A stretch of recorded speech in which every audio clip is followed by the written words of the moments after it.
Hello and welcome to another episode of Heal Thyself, Benefits of Holistic Living. I'm your host, Saenz.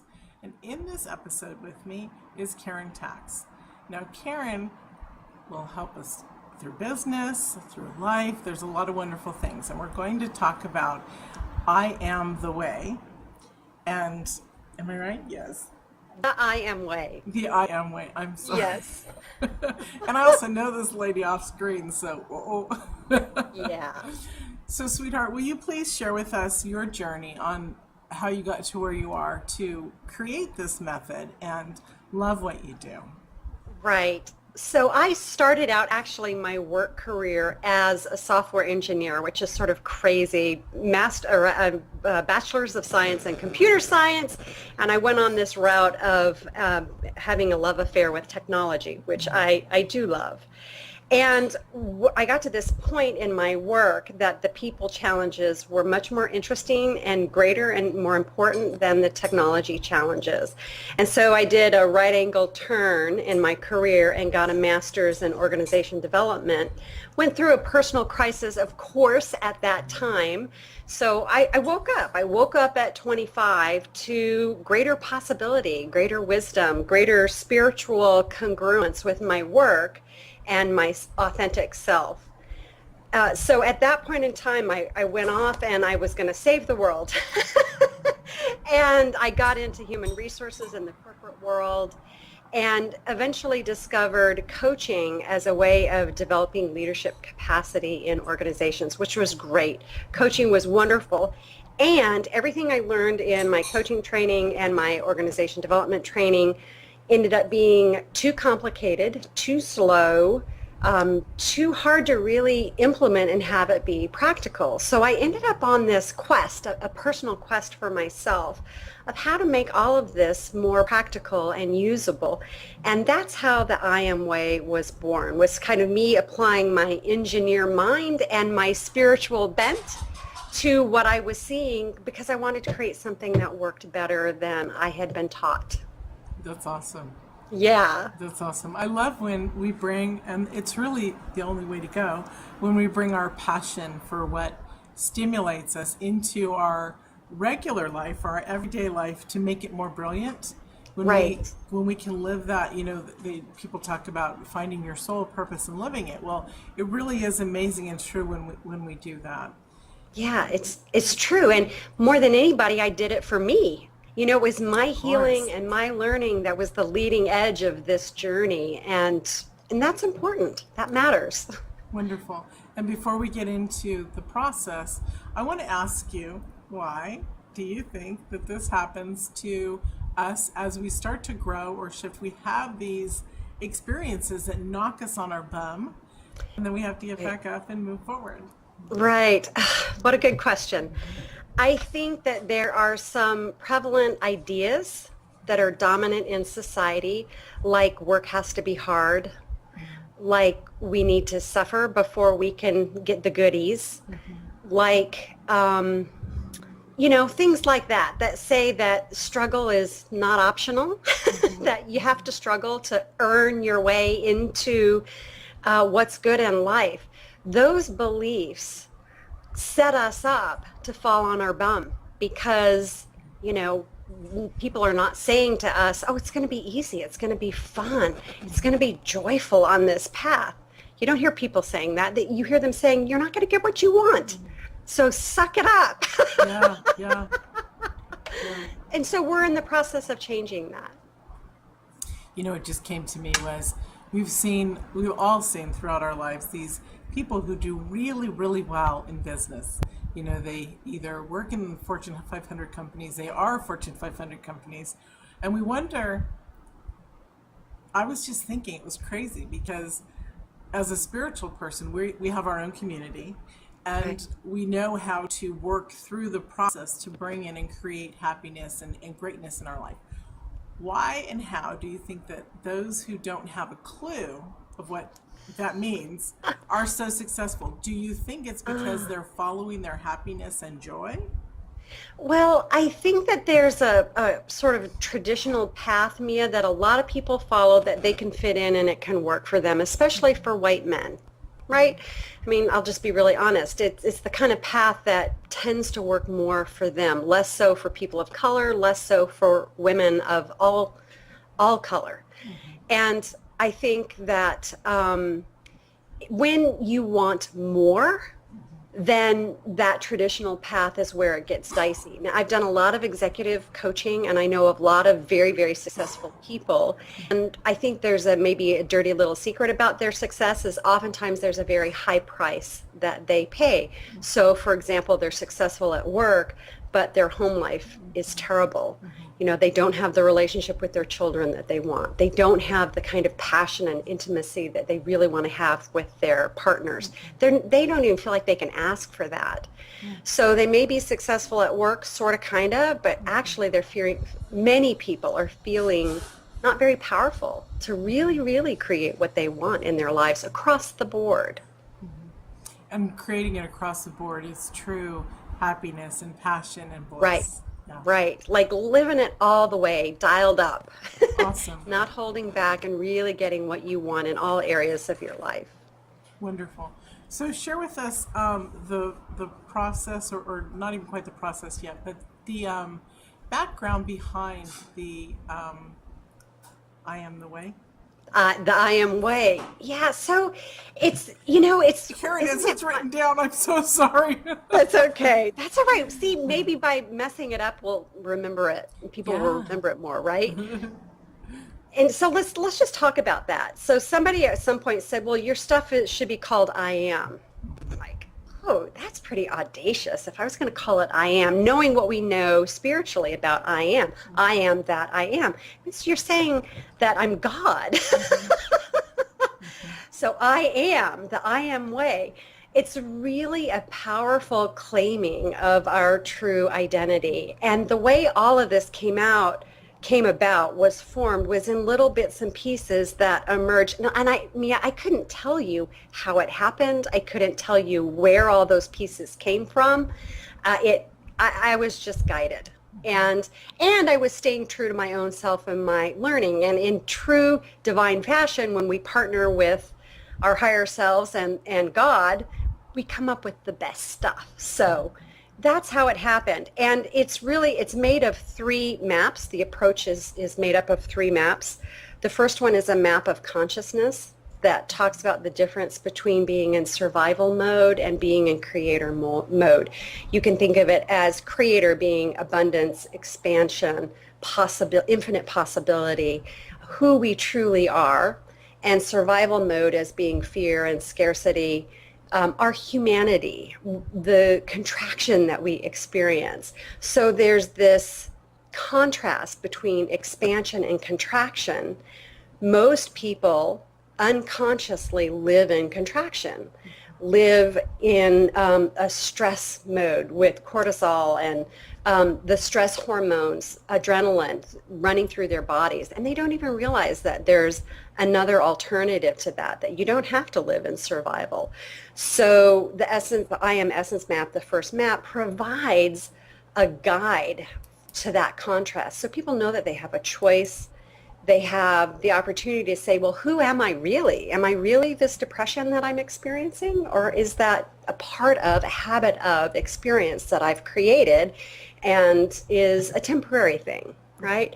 So that first map is the most powerful thing that I do. And more I use meditation in my work. I'm using meditation in the corporate world to get people anchored into that creator self that's truly them, both personally and collectively for the organization. So the career coaching that I do also gets people grounded in that so they can more powerfully move toward creating the business that they want or the career that they want.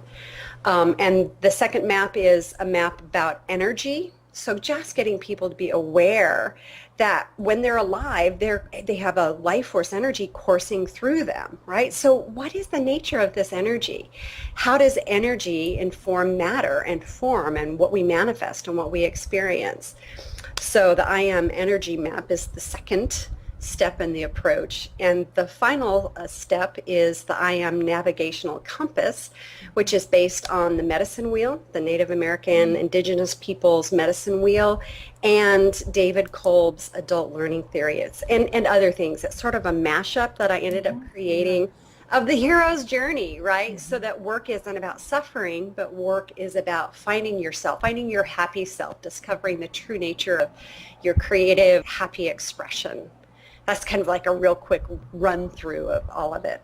That's awesome. I love that, honey. And I love that there are those of us who actually create a program from our life experience, right, to share with the world. And right. And I know you know that I love the name of your, even if I stumble upon it, Right. I love the name of the course that you teach because, well, one of my courses was I Am Who I Am, and I totally, which has evolved into my Total Flow Mastery, which is conscious self-love and all that stuff. But through meditation and prayer, the same thing came to me. You know, it's like I am, and I'm like, oh, I can't be.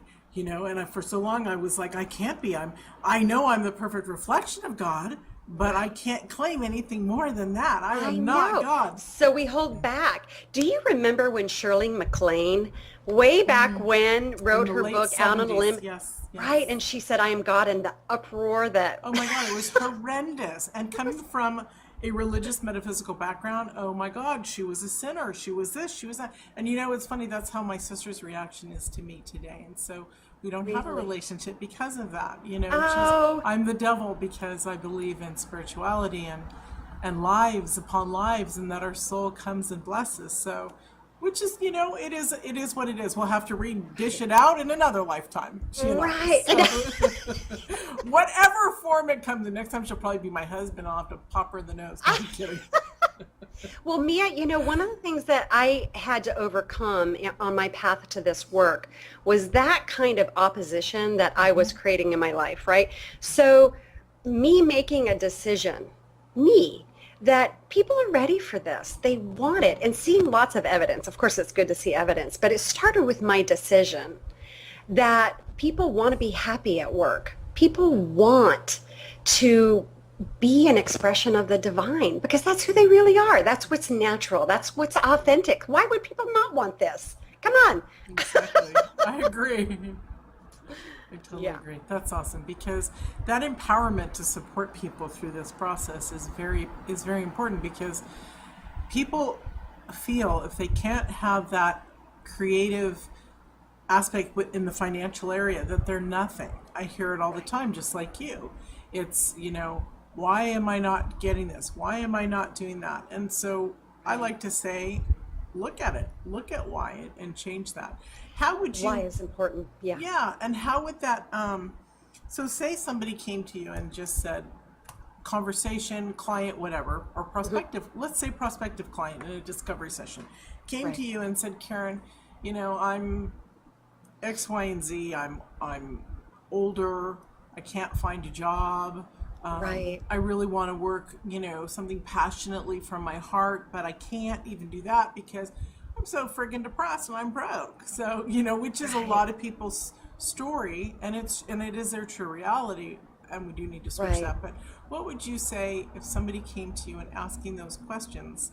Because I know a lot of people listening to this some people have written me about wanting to create different, you know, lifestyles through changing their, you know, how they can help serve others. So this is a very important topic. It's really important. So I start with the basic fundamental of our beliefs create our experience. And most people know that at some level or have been exposed to that idea, but don't really understand how it works and how to make it practical. So part of the reason there's a broad, can we say, experience of, say, for example, older people can't get work that they want because they're whatever, you know, right, whatever it is, right, is because there's this idea, this focus on youth in our culture, this focus on, you know, I would say a lack of respect for wisdom, the wisdom of elders and that kind of thing. And it's something that, I'll give you a great example of this. My son really messed up with one of his teachers and told his teacher that he was entitled to time to finish the test. Entitled. He was entitled. And we had a conversation about the E word afterwards, right? And what I told Lucas was, I said, you are exactly correct in what you said, but you have to understand how people hear the word entitled, right? What the teacher heard was that you were being disrespectful. So I ended up getting on the phone with this person who was a lovely human being who had had the flu, who was trying to help Lucas out, but was having a hard time of it. And what came out when I talked with him is that he's older. He's in a teaching profession that isn't respected, and he came to this conversation not feeling respected, right. And had an experience with a student of not being respected, right? So we have to understand how so why are teachers not respected? This man doesn't respect himself for being a teacher. He's buying into the beliefs in the dominant paradigm rather than understanding that that's not what's true. Teaching is an honorable and respectable profession. Anytime you're doing what's true to your gifts is honorable and respectable, right? But you have to understand how to source that from yourself internally and not let the outside world define what is and define what's possible. So that's what we start to talk about in a very systematic way of how to shift your focus from drama beliefs, fear-based beliefs, externally based realities into who you really are as your gifted self, how to focus on that, and then create your reality based on your own personal knowing and truth and wisdom. I love that. Thank you. Yeah. And that whole thing about self-respect is so powerful, because if somebody doesn't have that self-value, self-respect, self-worth, self-love. Self-love. Yeah. Well, and Mia, tying this into the theme of the telesummit, Heal Thyself, ultimately it's about your healing.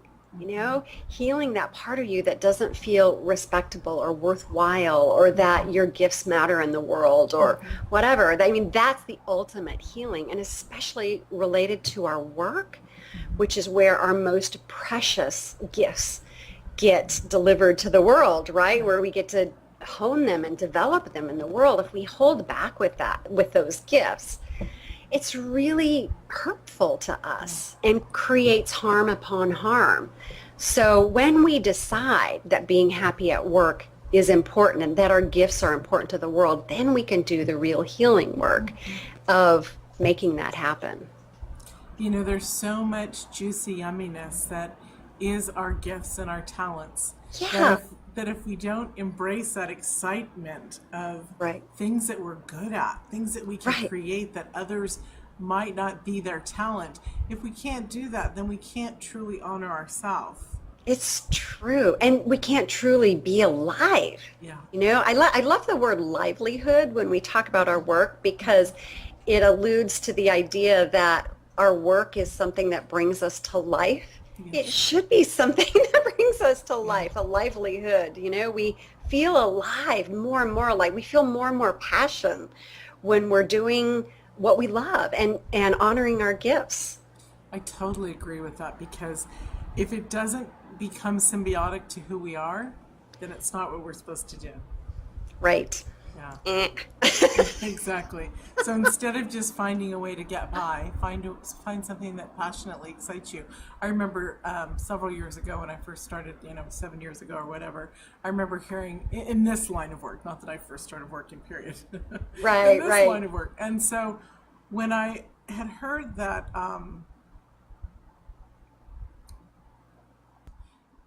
I knew that when I started, I had to find that passion to get me forward, because otherwise it will only be just another way to make money, just another way to live an experience for a paycheck, instead of having it be exactly what I love, exactly who I am, right? Same with you. Absolutely. It's so true. And it's one of the things that, Mia, that I had to get really clear about especially in my work with the corporate world, which has sort of been in and out, because I do it. I get called in to do it. They pay me a whole bunch of money, and then I be fed up and I leave. So I'm not going to ever do that again. And I get called back in, right? So, it was one of those kinds of things. So I had to get clear about the money piece, because especially in the corporate world, you focus on the bottom line and profit, and that's the deal. And we tend to do that in our own business as well. So I had to get clear about the whole relationship that we have with money, and to understand that when we are solely focused on money and making profit, we are out there in survival mode. We're in on our map of consciousness. We're in that stress-related way of living, which is not tapped into our creativity and possibility and our highest and fullest expression, right? So no business, including our solo businesses or our smaller businesses, is going to be at its most full potential if you're only focused on the money. And the connection between our head and our heart is so important in this, because our heart is where we feel our passion. It's where, the word courage is connected to the French word coeur for heart, right? So we don't have the courage to move into new territories or take risks, which is important in being our fullest expression in our work, if we're not connected to our heart and passion. So it's really a practical part of the process in doing what you love in your work, to have that connection with your heart and to put money in its proper place. I love that. Let's talk a little bit more about that, because people watching, a lot of them are watching. All right, this is a free interview series. I love it because it's free. People also believe I can't work with coaches because I think that they should give me it for free when we work one-on-one. But in reality, spirituality, it's how it's money. We have to understand money is how we exist in this planet, in this community of people. We are a money exchange planet. So so clarifying between that money exchange and keeping it energetically away, like not being driven by it. Right. But more or less probably, and I'd like you to get into this a little bit more, but more or less about we bring in the money because it's our supply. It's our divine right. Right. When we stay out of, oh my God, I've got to earn this and that, then we flow more. So would you talk a little bit about the difference between the stress of working for money and or being enlightened that you're doing what you love and it's your divine right? Right. So the way I think of it, Mia, as putting the horse before the cart. So if we think about money as the cart behind the horse, it's piled full of money, that when the horse, which is us and our gifts and our most high expression, goes first, the money comes along, and it really does. It really will. If we put the money first, get the cart before the horse, we have a very tiny little focus in terms of what's possible. It's all about the money, which is kind of like, okay, great, we're surviving, we have what we need, but we're not fully stepping into our gifts, our creativity, our passions, all that's possible if we get money in its proper place, lined up in the flow of things. And here's the other thing, just the quality and the nature of how we think about money, as stuff, as something. Underneath it is energy, is abundant energy. What we're really exchanging, we have to understand what it is that we're really exchanging in an economy, is energy, not material things, not stuff. And that energy is in infinite and abundant supply, more than enough. Because what happens when we get the cart before the horse is there's never enough. There's never enough money. But when we're tapped into the energy, there's more than enough. It's infinite. Anything is possible, and boom, the money supply is opened up. And that's is that clear? Yes. And that's so Okay. beautiful about manifestation, because when we understand exactly what you said, it flows. It totally flows. Here's a really wild example of manifesting. The other day we were coming back from a vacation, my son and I, and his car, this was just 2 days ago, his car was a bit, well, actually it wouldn't start. It wouldn't drive. It would go boom, boom, boom, boom. And we figured it was probably the dust from the grew up in the mountains. And so, but we were trying to get home. So I just quieted myself. And at one point he looked at me, he goes, "Why aren't you freaked out like me?" And I said something to quiet him at the time, but I was still doing my work, which means I was still like you, still clarifying within my consciousness exactly what the divine order is. And I kept working all the way saying and knowing, not saying, knowing that even the car is an energetic force. Everything in our universe molecularly is energy. Right. And so it can be cleared out, and we could get home. We got, it was an hour and a half away. We got home, no problems. He got home, no problems. So then, so halfway through, I said, "I've been very quiet." And he said, "Yeah, I noticed." And I said, "I'd like to share something with you." And I said, "As your mom, you know the change from me before when you were younger to now. And when you got all upset, I was meditating, praying quietly, both I do together. And I was understanding where our divine alliance is that we can manifest our way home. We don't need to pay $150 because they wouldn't look at his car at the garage without $150 up front. We don't need to pay that in order to get home. It was our divine right to have this thing created by man, which was produced through the divine universe, a machine, a car. It can move smoothly because there's nothing that gets in its way either. And some people might be going, "Wow, that's really tripping me," but it's really part of manifestation. It absolutely is. And it's this flip from orienting ourselves as safe and knowing what to do and how to do it from the physical world, flipping into the energetic world, knowing that that's where everything starts. That's the source. That's the creative source and energy of everything. So if I can make that the energy more real than the physical world, which is entirely possible. I want people to know that this isn't airy-fairy. This is really very, very possible. When you feel the feelings of it, you're literally pulsing hormones into your body, which is giving your body the signal that, yeah, she really means this. It's true, right? And you get into that place of gratitude and you get into that place of aliveness with it. The manifestation is just right around the corner. Yeah. And then we see the results and we're like, yes, this is, this solidifies the knowledge that, and it's funny because I wasn't going to accept anything else. That just is. We were going to get home. You decided, right? Yeah, exactly. We were going to get home because how I know universal law working, this was our experience to go home smoothly, not mess up our trip, not be stranded out for 10 hours on the side of a road someplace. It just wasn't going to happen. So, what a great test. It was a great test. I love it. Well, and that's the kind of thing where it's like, okay, how much do I believe this, right? Yeah.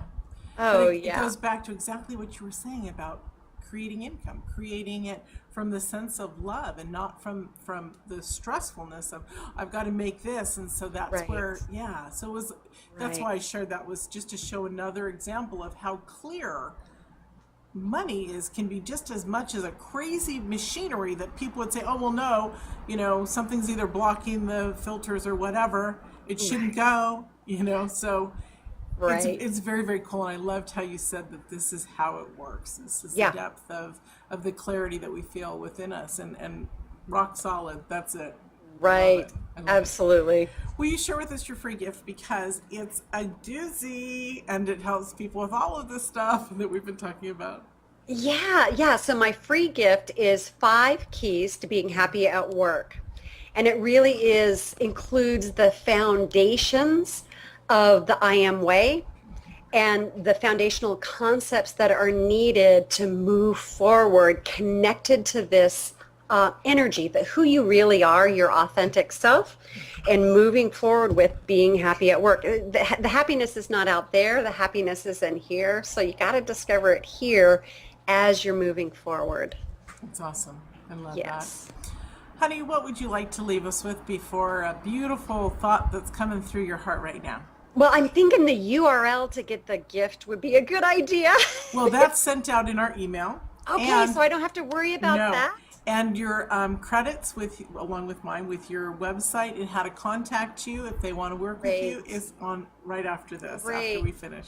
Great. So what I want people to know is that being happy is your natural state of being. It's not something that you have to earn. It's not something that you need to prove to other people. It's something that you need to remember in yourself. And it's a process of going inside and finding that place, that seed inside of you that feels joy at the simple things in life and feels joy in learning and creating. That's where the happiness lies, is within you. And when you find that and move forward from that place, happiness at work is what you will create. That's awesome, and that's so true. Thank you. And you made me think of, just to tell the audience right now, that Robin, my project manager, has and will be, once the email is released that day, put the free gift up on the website. Just click on the beautiful face of the speaker that you've seen that you like.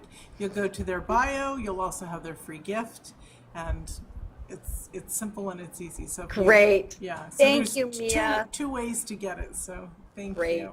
And it was lovely having you on, Karen. As So always, great. being in your presence. Oh, thank you, Mia. Thank you for all you're doing with this telesummit. It's wonderful. Thank you. Thank you so much, honey. And thank you all. We'll see you in another episode.